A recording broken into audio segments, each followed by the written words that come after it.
Sejam bem-vindos ao Belly Dance Podcast, o nosso espaço para conversar e trocar experiências sobre a dança árabe.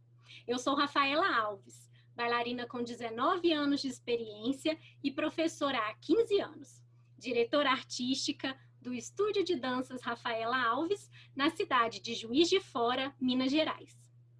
Eu sou a Vanessa Castro, bailarina há quase 20 anos, professora há mais de 15 anos, originalmente de Curitiba, diretora da Escola de Danças Estúdio Vanessa Castro e agora residindo e ministrando aulas em Auckland, na Nova Zelândia. Esse projeto é feito por pessoas que amam a dança para pessoas que amam a dança. Então, se você curte o nosso trabalho, ajude nossas conversas a chegarem mais longe. Siga nossas redes sociais, Belly Dance Podcast, no Instagram, Twitter e YouTube. Deixe o seu feedback ou dúvida para a gente e compartilhe esse episódio com seus amigos. Você pode ouvir nosso podcast no Spotify, Apple Podcast, Google Podcast ou no seu agregador favorito. O que será que teremos no tema de hoje? Bora refletir com a gente?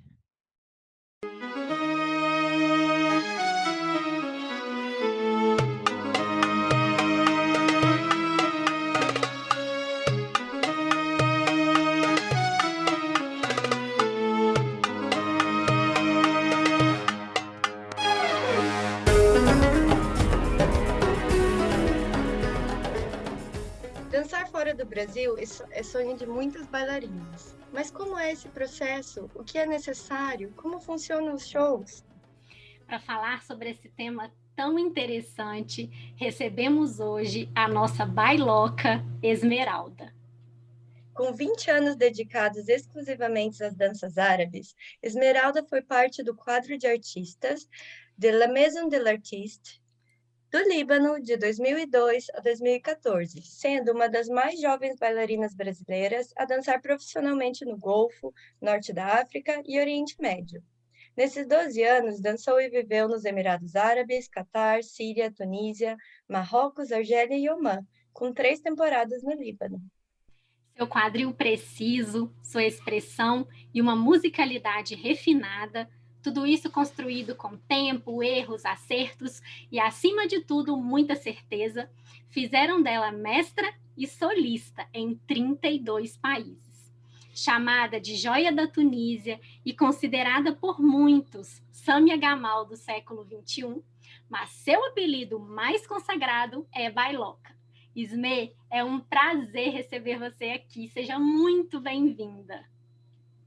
Oi, Rafa. Oi, Vanessa. Muito obrigada pelo convite. Eu que agradeço. Estou super feliz de estar aqui para a gente conversar. Ismê, muito obrigada por dividir, essas experiências e seu tempo com a gente. É um prazer, uma honra imensa.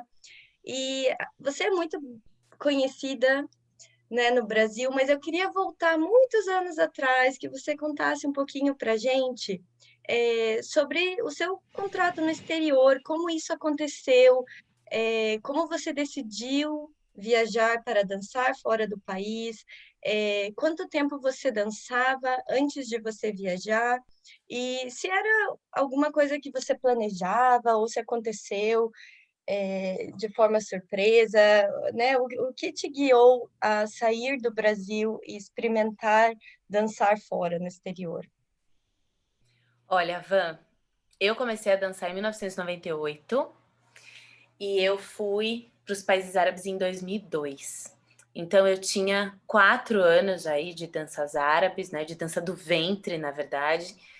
Eu saí do Brasil com quase zero de conhecimento folclórico, musical.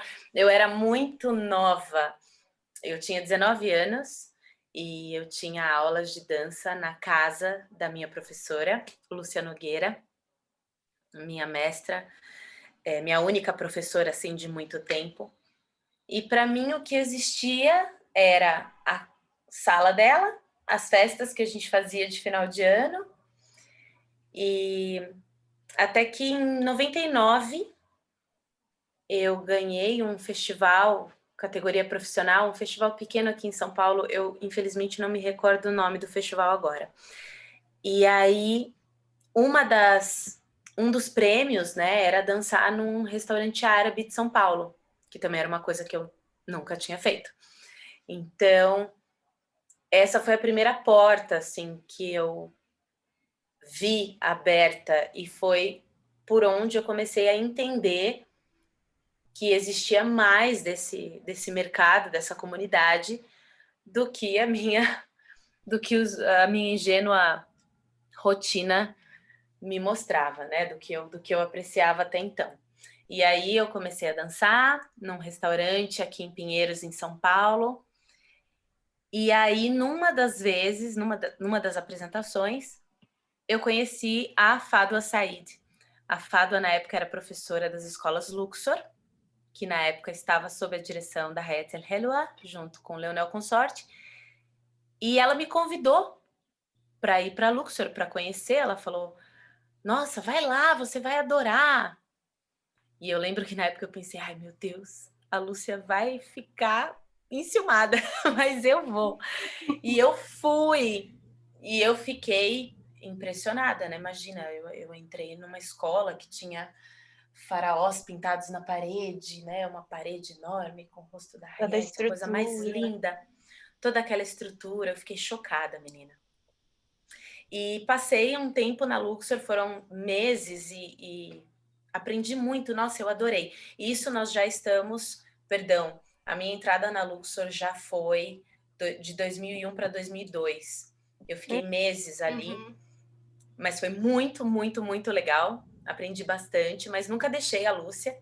A Lúcia continuava sendo a minha mestra, até que em 2002 eu fui fazer um workshop em Itu com a Lulu. E a Lulu ficava me olhando de rabo de olho, daquele jeito dela. E eu lá, toda serelepe, fazendo workshop. Era o segundo workshop que eu fazia na minha vida. E aí, quando teve um intervalo do workshop, a Lulu veio até mim e me perguntou quem eu era, da onde eu era, que ela nunca tinha me visto por aí. Aí eu me apresentei e no final do workshop ela me deu um papel com um número de telefone e falou, olha, quando você chegar na sua casa amanhã, segunda-feira, você vai ligar aí para esse número. É o Omar Nabulsi. Você fala para ele que é a Lulu a Lulu que mandou você ligar para ele.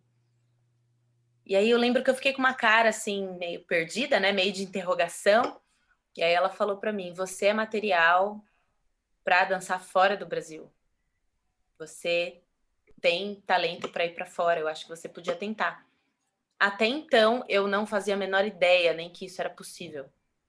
Nossa, e nessa época você dançava só em um restaurante? Ou você chegou a ter, assim, uma rotina em vários restaurantes no Brasil? Ou era só aquele restaurante que você dançava?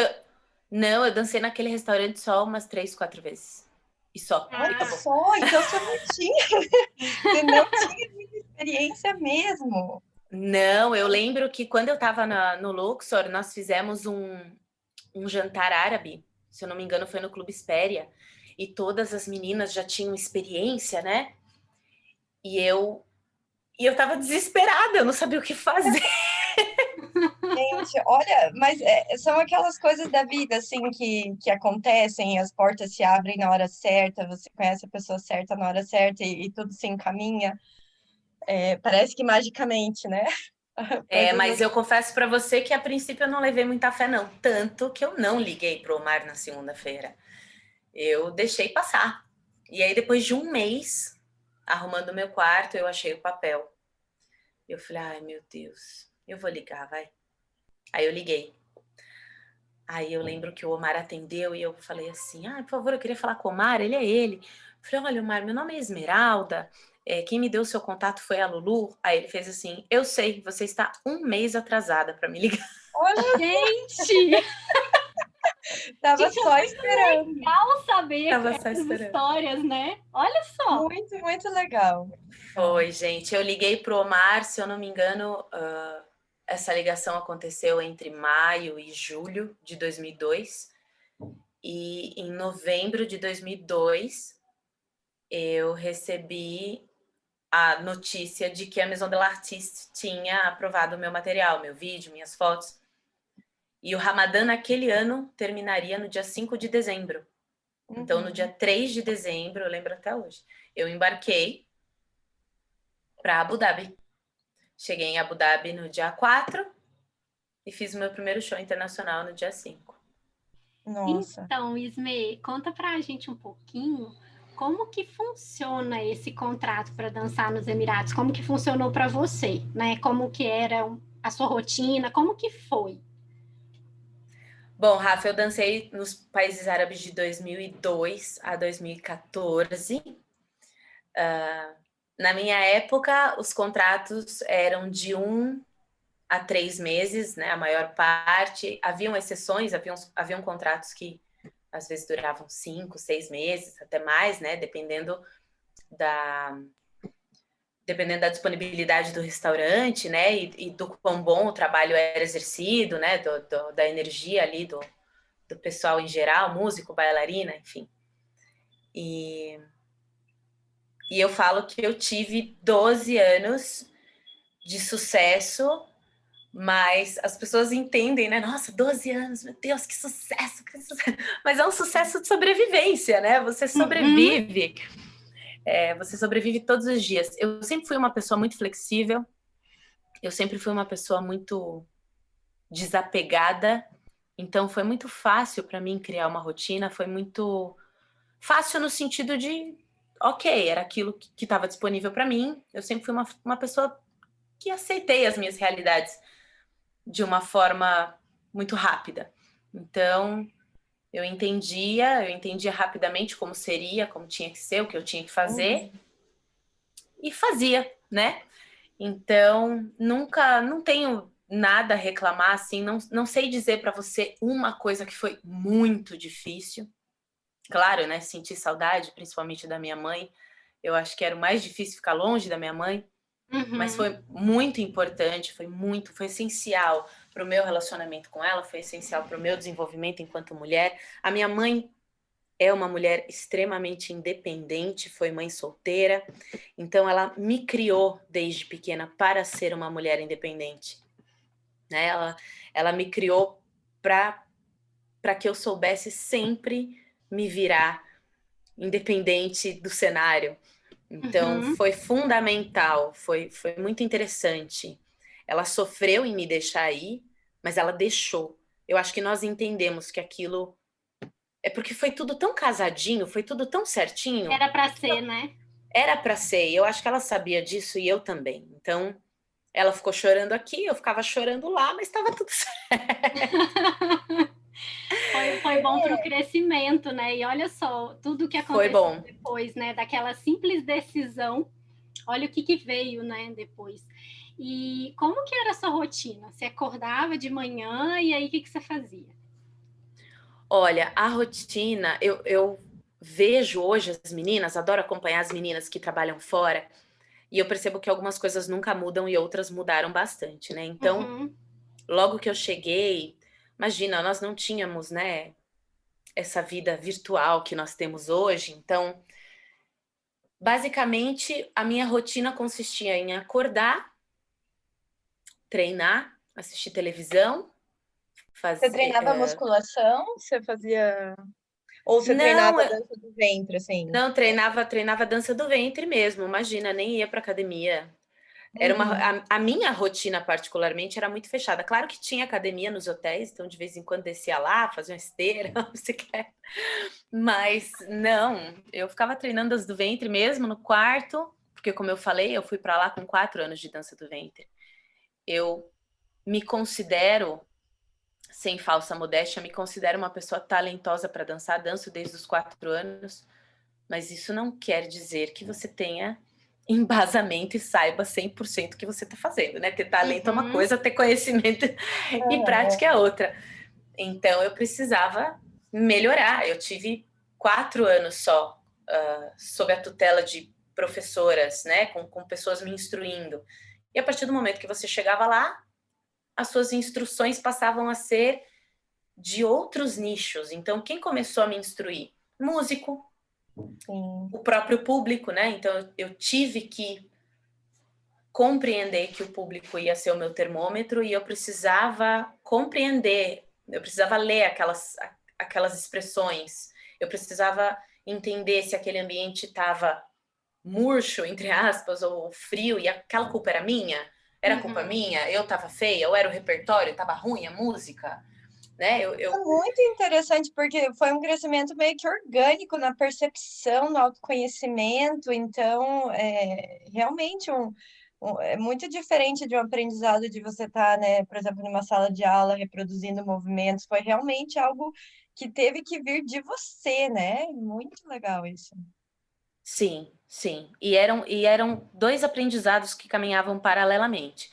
O aprendizado da dança, né, do meu trabalho, o aprendizado profissional, e o aprendizado pessoal, que aí já é uma ligação mais com o social, né? Então eu fui uma menina, nesses 12 anos eu cheguei lá uma menina, virei uma mulher, e eu sempre tive muito medo, eu sempre fui muito medrosa. Tanto que, algum tempo atrás, eu participei de uma live e a Nájila Nar, querida de Brasília, perguntou se eu fosse a professora da Esmeralda lá atrás, o que eu diria para mim mesma.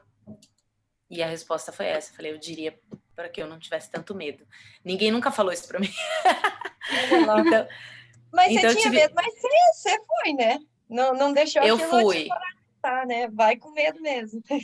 Eu fui, mas eu fui com esse medo, eu fui com medo mesmo. Então, eu tinha muita dificuldade de me socializar, eu tinha muita dificuldade de perpetuar amizades, né? Então, tudo para mim tinha um prazo de validade, sabe? Eu conhecia as pessoas, eu conhecia meus músicos, cada hotel tinha uma banda, uma cantora, um cantor que trabalharia com você naquele período. Então, eu sempre era muito educada, muito fácil, muito flexível, eu fazia o meu trabalho da melhor forma que eu sabia fazer, dentro das regras. Eu sou uma pessoa que eu gosto de regras, né? Tem uma frase até que ficou famosa minha no mercado: decida o que você quer, aceite as regras, trabalhe duro. Mas eu não conseguia, sabe, ter amizades, e vamos sair, vamos curtir, vamos... Não, eu não era essa pessoa, né? Eu não era, na época também não era tão aberto. Eu tinha medo que alguma coisa de ruim pudesse acontecer comigo, e eu sabia que eu não estava numa posição muito fácil de ser defendida, né? Você é uma bailarina num país árabe, a gente sabe muito bem, né, o contexto de tudo isso. Então eu tentava sempre estar no lugar certo na hora certa, e quando eu não tinha essa certeza, eu simplesmente não estava, eu simplesmente não ia. Então isso me rendia uma certa fama de antissocial, ou fria, ou não sabe fazer amigos, ou eu tive aí que lidar brava. Muitos músicos falavam, a Esmeralda, ela é muito fácil de trabalhar, ela é boa, mas ela é muito brava. Mas era a minha casca, era a minha defesa, né? E essa casca foi ficando cada vez mais espessa com o decorrer dos anos, tanto que eu passei por uma situação que até hoje eu não sei se aquilo foi um elogio ou não, mas eu lembro com muito carinho dessa situação. Eu estava no Marrocos e eu saí do show, estava indo em direção ao carro que me levaria de volta para minha casa, e um cliente veio atrás de mim e começou a me atazanar. E aí eu simplesmente virei e mandei ele sair dali, dele embora. Brutamente, aí obviamente com a minha reação bruta, ele foi tão bruto quanto, mas um rapaz, um senhor, não era nem rapaz nem senhor, devia ter os seus 40 e poucos, jovem, 40 e poucos anos, ele trabalhava na limpeza do restaurante. E ele olhou para mim e ele falou assim, menina, você é uma berber. Olha só. No sentido de você, ele quis dizer, você é selvagem, você é bruta. E eu lembro que eu olhei para ele e eu fiz assim, muito obrigada. E saí. Porque no fim do dia eu sabia que eu estava perdendo, eu sabia o que eu podia perder. Mas eu me sentia mais segura, né? Eu falei, eu prefiro ganhar só isso aqui, mas pelo menos eu tô segura, né? Então, Esme, você ficava mais assim, dentro de. Era um quarto de hotel, e daí você ia mudando de hotel, e daí você ficava mais assim, no teu quarto durante o dia, você saía durante o dia para fazer as coisas. Como é que era? Você saía para fazer compras? Você cozinhava ou você só comia nos restaurantes? Como é que funcionava isso? Quando os contratos possuíam habitação no hotel, aí, claro, eu fazia as minhas refeições no hotel, né? Passeava pelo hotel, utilizava a piscina, academia, enfim, nós temos, né, esse privilégio, né, quando a gente trabalha no hotel. E eram hotéis maravilhosos, né? Maravilhosos, graças a Deus. Eu sempre trabalhei em hotel 5 estrelas, não tive do que reclamar, sempre comi muito bem, tomei banho quentinho, cama gostosa, amém. Mas também houveram contratos onde eu morei em casa, apartamento. Ah, é? Sim, sim. E foi muito legal, muito legal. Nós podíamos pedir comida do restaurante, ou também, se quiséssemos, tinha cozinha, então podia cozinhar. Então, quando havia necessidade de sair, fazer compras, supermercado, eu fazia. Antes da revolução dos smartphones e dos computadores, eu sempre andava até a lan house mais próxima para poder mandar e-mail para minha mãe e saber notícias de casa. Quando não, eu ia numa vendinha e comprava um cartão de orelhão e fazia um 21 aqui para casa. Gente, na época ainda era, a realidade era muito diferente, né? Era muito diferente. Eu brincava que a minha mãe ia virar sócia do Faz o 21, não lembro o nome da empresa. Embratel, acho que era Embratel. Porque minha mãe fazia um 21 todo domingo. Foi um dinheirão de conta telefônica. E lia muito, né? Eu levava livros comigo, então eu lia, não levava muito, porque tinha que, né, levar figurino, então duas malas de 32 quilos, então às vezes eu levava uma coleção. Eu lembro que por 2 anos eu viajei com as Brumas de Avalon, então eu li os 3 livros de Brumas de Avalon pelo menos umas 5 vezes, porque eu ficava relendo e relendo e relendo. E você conseguia fazer aulas com professoras locais ou tinha, assim, algum acesso que você conseguia ou era mais realmente orientação, assim, de músicos e o aprendizado por observação, assim?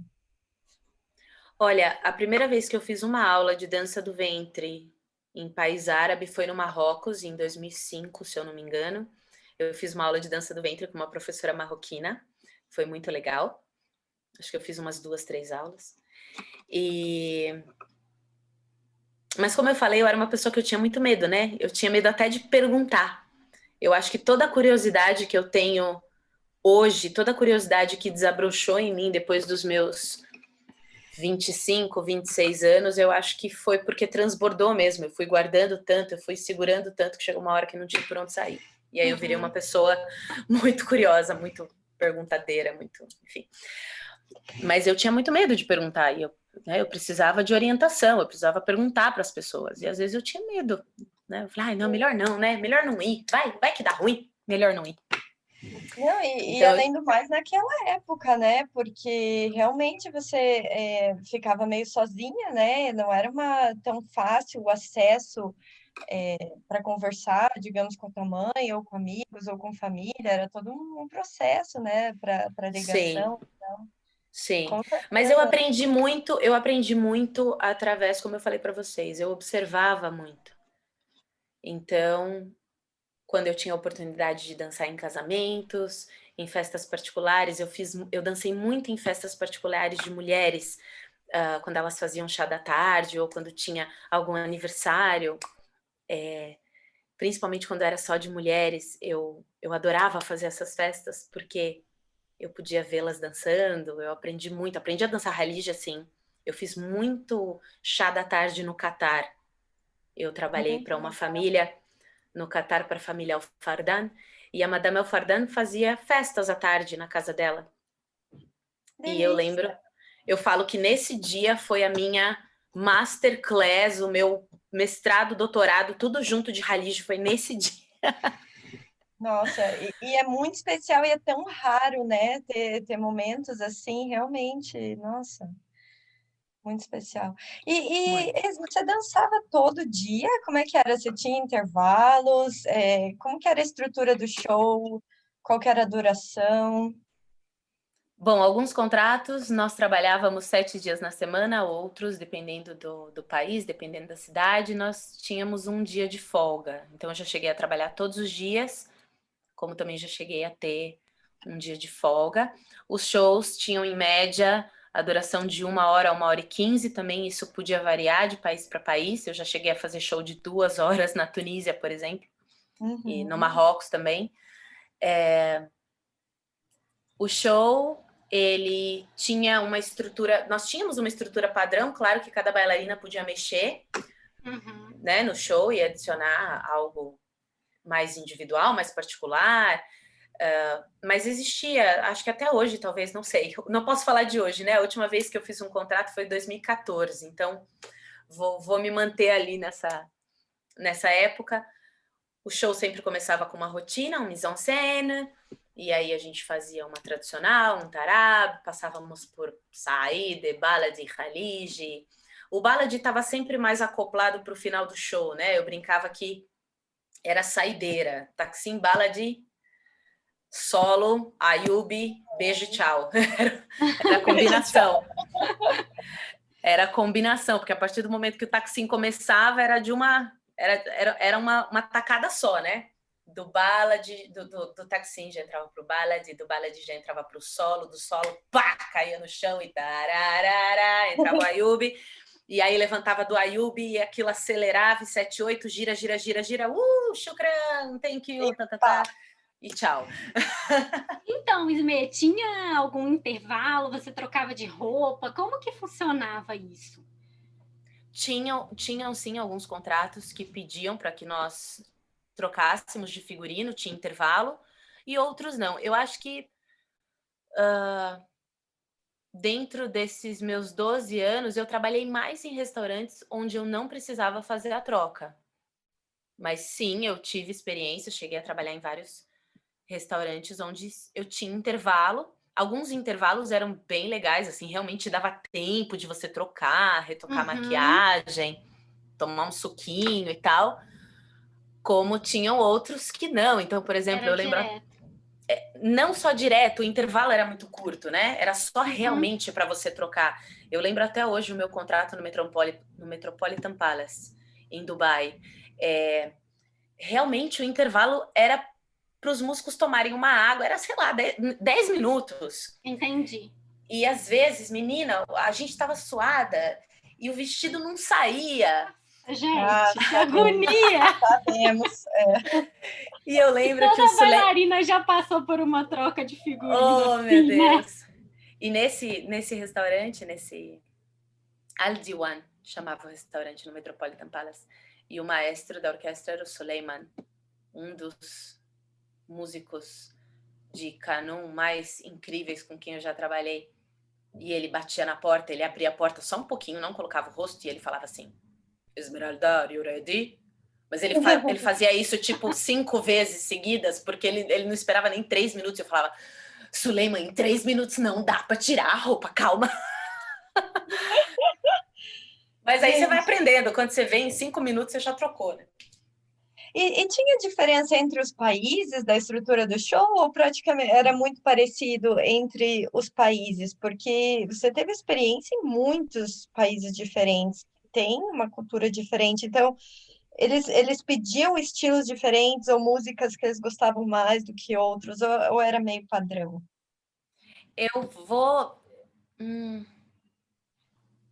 É como eu falei, existia uma estrutura padrão, mas a gente podia mexer. Mas eu acho interessante citar aqui que o que diferenciava os shows no Golfo, por exemplo, e os shows no norte da África, no caso ali na ponta do Maghrib, era a questão de dançar nas mesas, né? Então, no Golfo, nos Emirados em especial, a gente não dançava nas mesas, nós não íamos para as mesas. Eram raros os restaurantes que permitiam essa prática. Enquanto no Maghrib, principalmente no Marrocos e na Tunísia, onde nós mais trabalhávamos, isso era a parte mais alta, né? Era o ápice do show. Essa Então, interação com o público mais de perto, né? sim, então devido a isso, a estrutura do show mudava. Então, por exemplo, em dia de casa cheia, no Marrocos ou na Tunísia, o meu show era assim. Eu entrava com uma rotina clássica. Eu lembro de um show em específico, esse show, nunca me esqueço desse show. Eu entrei e fiz uma rotina clássica, fiz um mashal é meu mise-en-scène favorito da vida, fiz um mashal, e aí eu peguei o copo d'água, o músico virou pra mim e fez assim, Esmeralda, saíde, agora, bastão agora, senão não vai dar tempo. Então, o que era dançar saíde, por exemplo? Era você pegar o bastão e sair pras mesas. Uhum. E na Tunísia, no Marrocos eu não sentia tanto isso. Na Tunísia eu senti mais.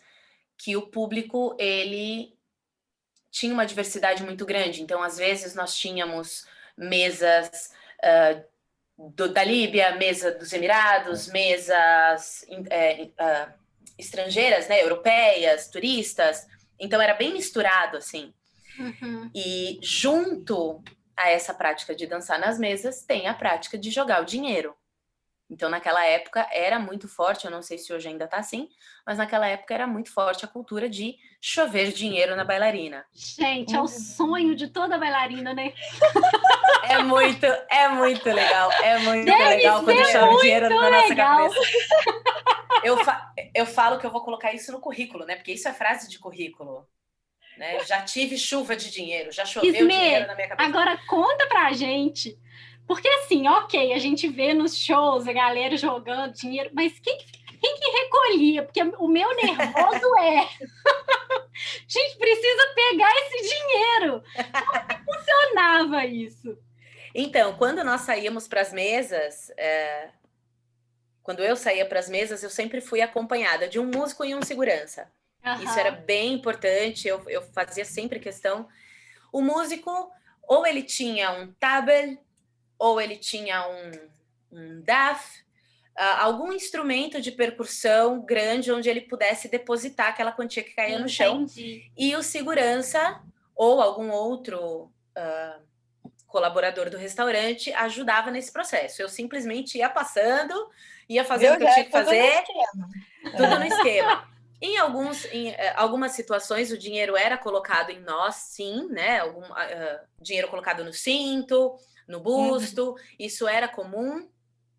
Era importante você ter a percepção, né? Você tá com a antena ligada para saber quem pode colocar o dinheiro, quem não pode. Eu já passei por situações chatas de ter que discutir com o gerente do restaurante, porque eu não deixei certo dinheiro ser colocado em mim, e aí o cliente ficou bravo.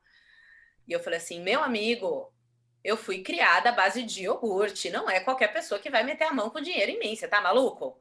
Não, o cara tava virado, tava bêbado. Então já tive situações meio chatas, assim, de não permitir, isso acabou não sendo... E a gente vê quando é com respeito ou quando não é, né? Sim, então, a gente vê, então você vai criando saídas, né? Você vai criando ganchos para que aquela situação fique mais confortável.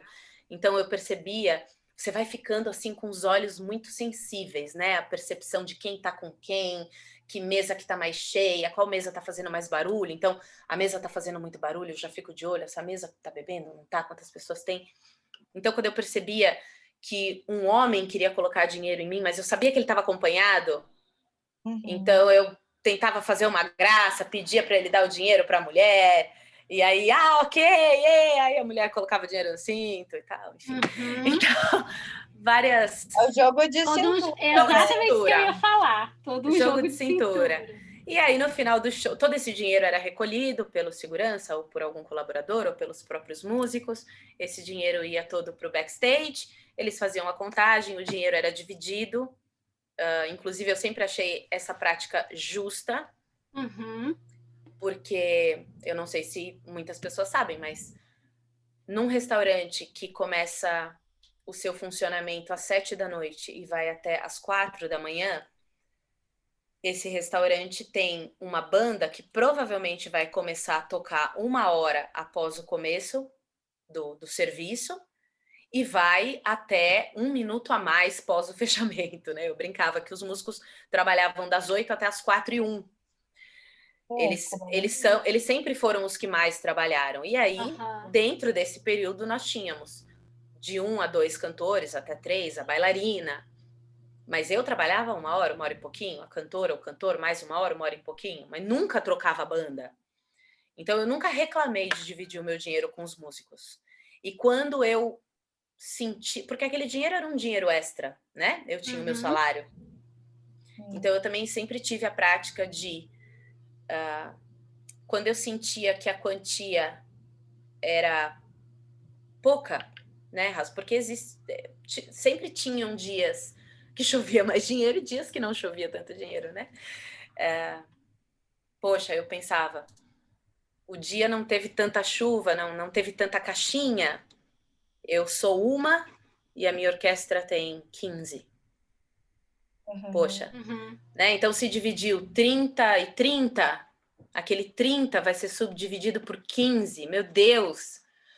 Então eu tinha o hábito, às vezes, de não pegar a minha parte para que ficasse para eles, né? Isso não ia aquela mais rica, mas os deixariam mais felizes, e era de grande interesse da minha parte que os meus músicos estivessem sempre felizes para uma tocar as músicas relação do jeito que eu queria. de muita cumplicidade entre você e a banda também, né? Sim, sim. Isme, qual que foi a sua maior dificuldade no seu primeiro contrato?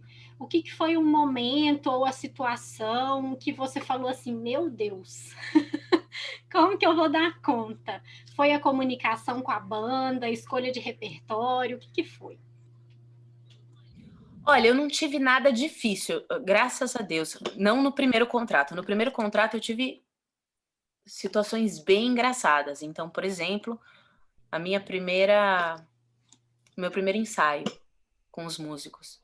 Eu lembro que o Omar falou assim para mim: Esmeralda, quando você chegar, os músicos vão perguntar se você tem um repertório de show. Seja honesta e diga que não. Peça para que eles façam um para você.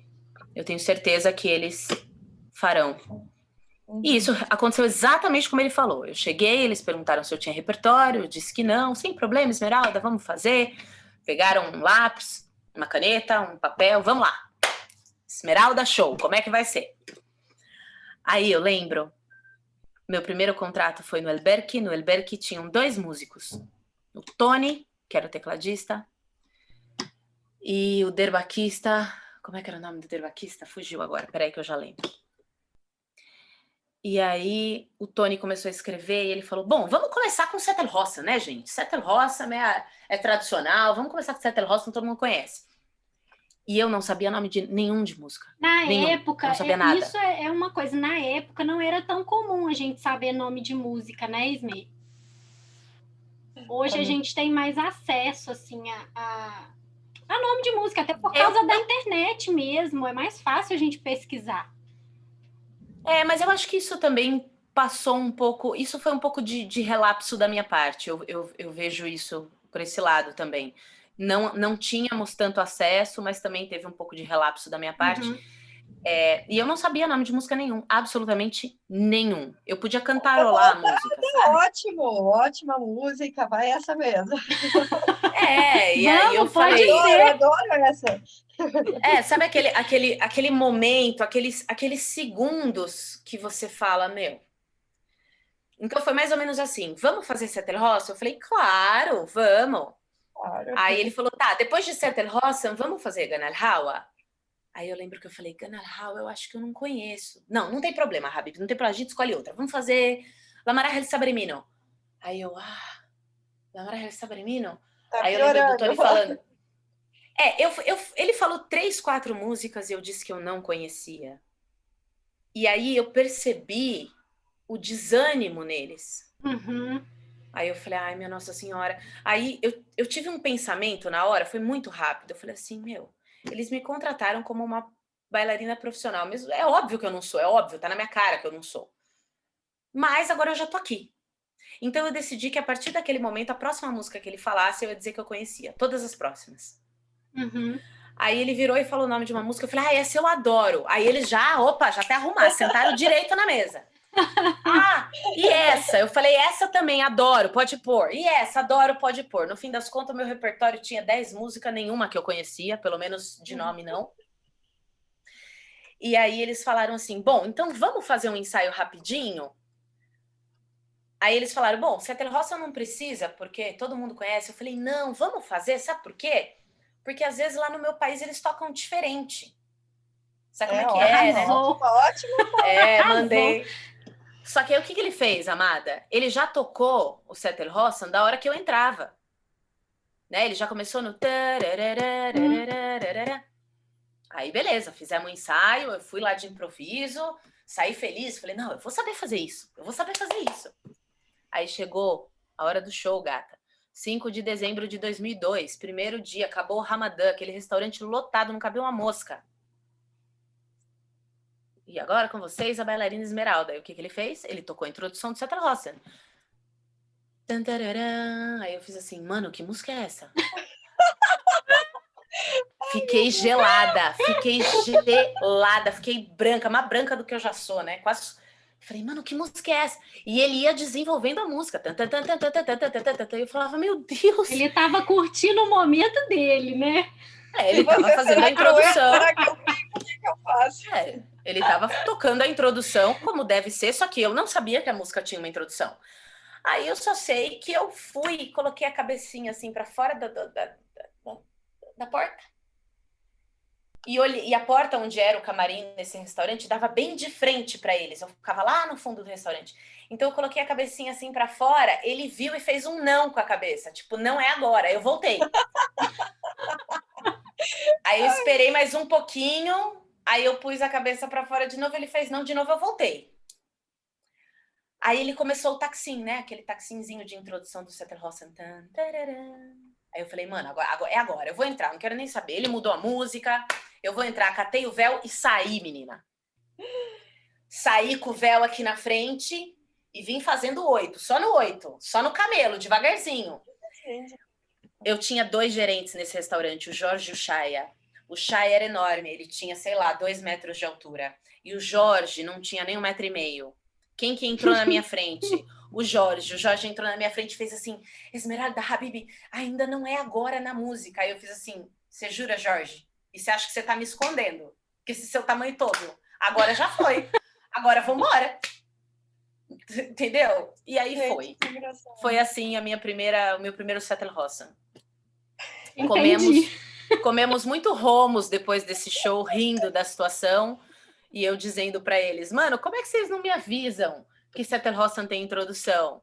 Aí eles viraram pra mim e falaram, mas por que você não falou que você não conhecia a música? Gente, mas eles eram muito legais, né? Também, assim, que bênção, né? Ter pessoas tão legais que levam na boa, que ajudaram, né? Eu acho que, nossa, isso deve ter sido bem especial também, né? E isso é muito bacana também, a gente fala muito aqui no podcast que tudo tem um começo, né? E é muito legal a gente saber o seu começo dançando Forex, né? Nossa, muito legal, amei essa história. Porque incentiva, né? Às vezes a gente fica pensando assim, mas eu não consigo, eu tô começando agora, eu ainda não sei. E toda bailarina que hoje é uma bailarina profissional, um dia também não soube. Assim como não sabe algumas coisas ainda. A gente está sempre aprendendo, né? Mas muita coisa mudou, né, Rafa? Eu percebi no decorrer dos anos, né? Eu fui, sei lá, a segunda, terceira geração da Belly Dance Brasil que foi para lá. Então, as bailarinas que foram chegando depois, elas já foram chegando com mais embasamento, com mais conhecimento, mais preparadas. Isso vai deixando com que o cenário também exija mais. Uhum. Então, eu assisti bailarinas chegando novas, que não eram tão despreparadas quanto eu, mas também não estavam tão preparadas quanto outras novatas que também estavam entrando no mercado. E o quão foi difícil para elas. Não foi como foi para mim. Então, eu tive muita sorte de chegar no momento que eu cheguei, despreparada do jeito que eu era. Porque se eu tivesse chegado lá 2, 3 anos depois, as coisas com certeza teriam sido bem diferentes. Entendi. Esse é um ponto bem importante mesmo, porque é o momento, né, onde você estava, o que era exigido na época e como as coisas mudam, né? E daí as exigências mudam também, a preparação muda. Sim. Interessante. E sabe que uma coisa que eu queria te perguntar é como foi pra viver o dia a dia dentro da cultura tão diferente de outro país? Porque eu sinto assim, quando a gente tem uma ideia, né, uma fantasia do que é morar fora, e muitas vezes a gente relaciona esse morar fora com experiências que a gente tem como turista. Então, é muito diferente você ir num país como turista, você vê que a cultura é diferente, você vê que, né, as coisas funcionam de uma forma diferente em outro país, mas é muito diferente quando você mora realmente, você está imersa nesse dia a dia. Então, como é que foi a tua adaptação? Especialmente sendo assim, tantos anos atrás, quando eu acho que tinha muito menos informação sobre como eram os países árabes. Como é que foi viver o dia a dia dentro da rotina do país? Eu acho que rotina é uma coisa muito relativa, porque, por exemplo, quando eu morei dentro de hotel, eu tinha uma rotina de hotel.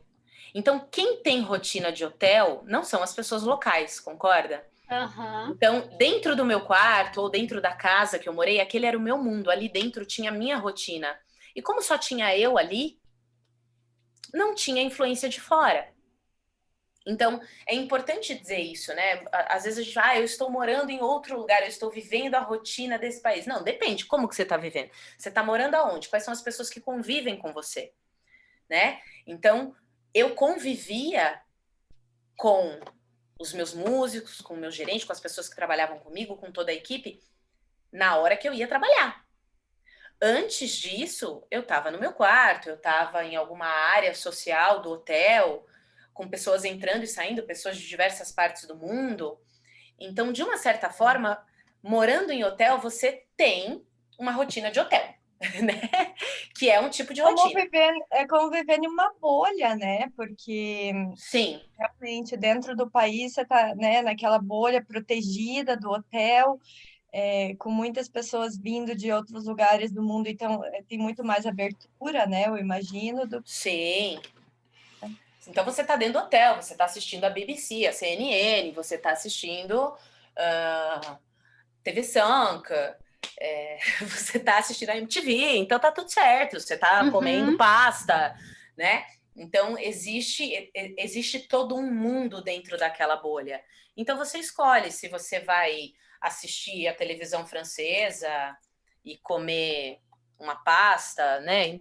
Entende? Tem como você estar morando fora e não necessariamente estar in loco sendo influenciada pela cultura. E é muito importante a gente falar isso, porque isso acontece com muitas profissionais, digamos, com muitas bailarinas que estão trabalhando fora. Né? Então, se você trabalha num local que é exclusivamente turístico, por exemplo, você estará vivendo a rotina de um local turístico. Então, eu diria que o momento mais local, o momento mais raiz que eu tive foi quando eu morei na Síria e quando eu morei no Marrocos. Foram os dois locais mais que eu tive a influência mais raiz. A Síria, apesar de eu morar no hotel, como foi uma época bem difícil da minha turnê, a Síria, ela me obrigou a... Eu quase não saía do hotel, na verdade, na Síria. As poucas vezes que eu saía era para ir para uma lan house ou para comprar alguma coisa no mercadinho. E eu acabei fazendo muita amizade com as pessoas que trabalhavam à noite no hotel, porque eu quase não dormia. Então tinha o chefe de cozinha que comandava a cozinha à noite, que contava para mim como é que era o dia. Então eu vivi de histórias. Na Síria eu vivi muito de histórias, da história que as pessoas me contavam, a história que a camareira contava, a história que os garçons contavam.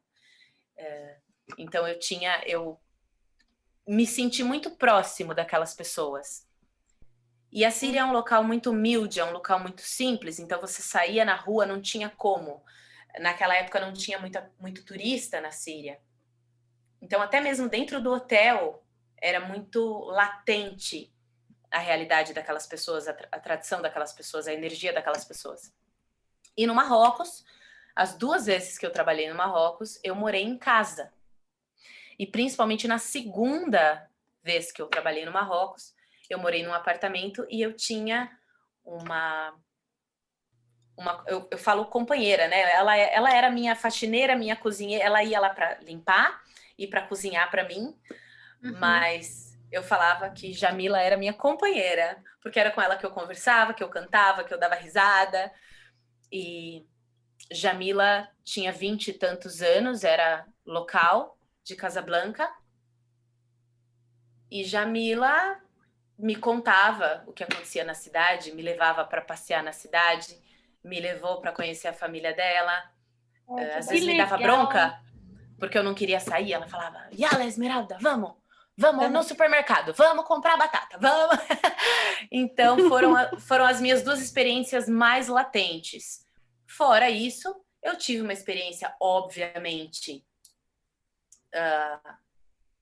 multi, né? Porque você estar em países como Emirados, por exemplo, que tem uma entrada e saída turística enorme, e não somente de turismo, como de business, né? Então você tem pessoas do mundo inteiro que passam por ali, você tem a oportunidade de conhecer e de trocar experiências com pessoas do mundo inteiro, mas é tudo muito multi, né? Para mim nunca ficou no Golfo, exceto por Omã e por Catar, os Emirados, ele sempre foi muito multi para mim. Foi uma experiência sempre muito, muito mais aberta, não tão latente, raiz, como foram nos outros. E o ano passado, só para fechar esse assunto, no ano passado, eu fiz 20 anos de carreira de danças árabes e eu falei que nos meus 20 anos eu gostaria de voltar, principalmente para o país que foi mais importante para mim, que foi a Tunísia. Então eu voltei para a Tunísia com a minha mãe e foi a primeira vez que eu fui para a Tunísia como turista. Eu falei, eu quero ir como turista. E eu amei a experiência, foi bem diferente. Eu conheci lugares, eu fui, por exemplo, para lugares que enquanto eu trabalhei lá, e a Tunísia foi o país, depois dos Emirados, foi o país que eu mais trabalhei, onde eu mais vivi. Eu tive experiências que eu nunca tinha tido. É interessante. Foi muito legal ser turista. Vai muito do foco também, né? Porque você estava antes com o foco de trabalhar, de fazer seus contratos, e daí, né, estando anos depois com a sua mãe, né, você já tem outra visão e outra experiência, e é muito bacana. Sim, inclusive a minha mãe foi para a Tunísia no meu primeiro contrato. Então eu tive essas 2 experiências com a minha mãe, uma trabalhando e uma de turista. E foi muito legal, foi uma delícia. Isme, eu sei que é difícil, mas você consegue elencar para a gente um grande momento assim que você tenha vivido? A gente fala às vezes qual foi o melhor momento, mas um grande momento, um momento que você olhou e falou assim, cara, que legal que eu tô aqui. Gente, eu tive muitos momentos incríveis, graças a Deus. Mas um momento inesquecível foi ver a minha mãe sentada lá no restaurante para assistir meu show pela primeira vez. Porque ser bailarina não era exatamente o que minha mãe tinha planejado para mim. E quando nós estávamos no processo de eu vou, não vou, eu vou, não vou, ela, mas meu Deus, você vai largar uma faculdade e você vai lá dançar, minha filha? Como assim? Né? E aí, de repente, estar ali podendo propor aquela experiência, proporcionar aquela experiência para minha mãe. Então, minha mãe estava a 2 oceanos de distância de casa, né? O mais longe que ela já tinha saído de casa, ela estava ali num hotel 5 estrelas, sentada num restaurante com uma mesa bem linda. Eu pedi para darem tudo para minha mãe. Falei, serve tudo para ela. Serve tudo. E olhar a carinha dela, me vendo, conversando com as pessoas, falando misturando um pouco do árabe que eu sabia até então com o meu inglês e me virando e fazendo as coisas para ela e conversando com a banda, 7/8 e a música e vendo as pessoas reagindo àquilo, né? Então, às vezes, o pessoal perguntava, quem é aquela moça que ela jogou... Isso aconteceu realmente, perguntaram, quem é aquela moça que ela mandou beijo? É a mãe dela. E aí, quem tinha feito essa pergunta era o dono do hotel.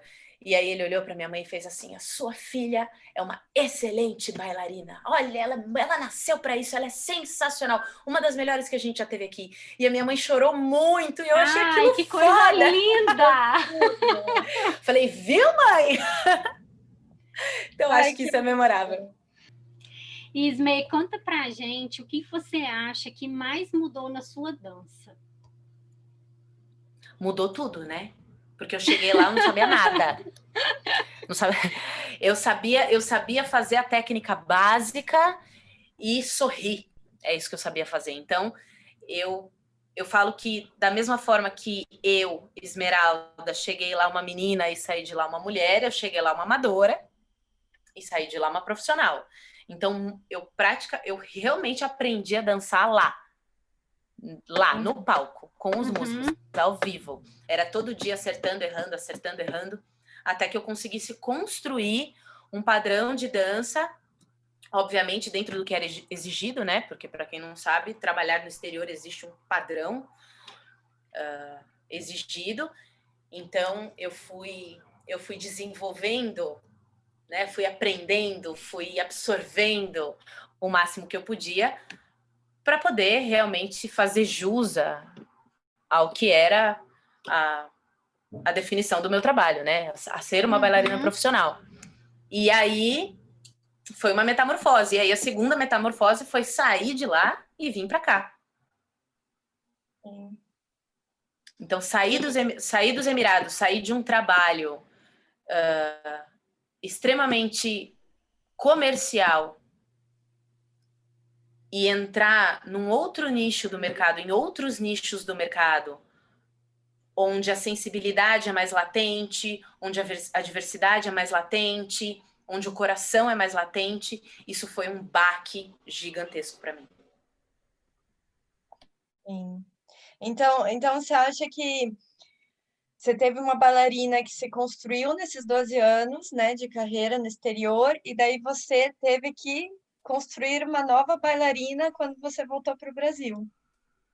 Não, eu não diria que eu tive que construir uma nova bailarina, eu só tive que reorganizar o que eu tinha. Então, coisas que eu não utilizava enquanto eu dançava, estudos que eu fiz enquanto eu estava lá, eu estudava muito as mulheres, a linguagem linguagem corporal, cultura, tudo que eu estudava e que eu percebia que não era válido colocar nos meus shows, porque afinal de contas aquilo era um business, né, gente?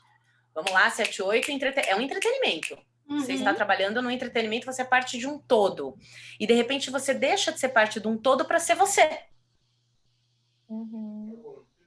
Então, quando eu deixei de ser parte de um todo para ser eu mesma, eu tive que revisar tudo que eu fazia, eu tive que revisar, né, quais eram as minhas prioridades, o que ainda vale a pena eu fazer e o que eu posso inserir, que as pessoas aqui vão achar interessante, vão achar legal, o que o público daqui não tem. E o que eu posso acrescentar? Então, aí eu fui revisitando tudo que eu estudei, todas as experiências que eu tive. Então, eu não diria que eu montei uma nova Esmeralda. Não, aquela Esmeralda sempre existiu. Ela só encontrou uma nova oportunidade de mostrar outras facetas dela que já estavam ali, mas não tinham muito valor até então. Muito legal, né? E isso é muito importante mesmo, porque o contexto da onde a gente dança, quem é o público e a questão do entretenimento, realmente a gente tem que seguir o padrão para atender o público e o objetivo, digamos, do restaurante, do contrato, né? Então, não é uma liberdade absoluta, né? A gente tem que se adaptar realmente à situação e o público, né? Sim. Esma, então, para finalizar nossa conversa, que está sendo maravilhosa, e nossa, já aprendemos tantas coisas, e tão legal, né, ouvir a tua experiência e essas histórias. Você tem alguma dica para quem tem o desejo de dançar fora? O que você faria falaria para essa pessoa? Menina, eu acho que eu tô tão desatualizada para dar essa dica, será? Meu Deus! Mas o que eu diria, não esqueça de onde você vem, não tenha tanto medo e seja flexível. Não é o mais forte nem o mais inteligente que ganha a batalha da vida, né? É a pessoa que consegue se adequar melhor às situações. Então, seja flexível, lembre de onde você veio, tenha sempre em mente que além de você sempre tem mais alguém que você quer deixar orgulhoso, que você quer fazer jus. E vale a pena sempre ser flexível, lembrar de quem você é e trabalhar duro para você poder colocar a cabeça no travesseiro de noite e falar, tá pago, foi válido, foi incrível. Adorei! Agora incrível. eu tenho certeza que todo mundo que está ouvindo a gente, que já gostava do seu trabalho, passou a te admirar mais ainda. Foi incrível receber você aqui e poder aprender com a sua história. Então, muito, muito, muito obrigada pela disponibilidade, por você ter vindo assim de coração aberto, compartilhar suas experiências com a gente. Foi muito rico. Muito obrigada. Obrigada a vocês. Um beijo, gente. Até o nosso próximo episódio. Até, beijo.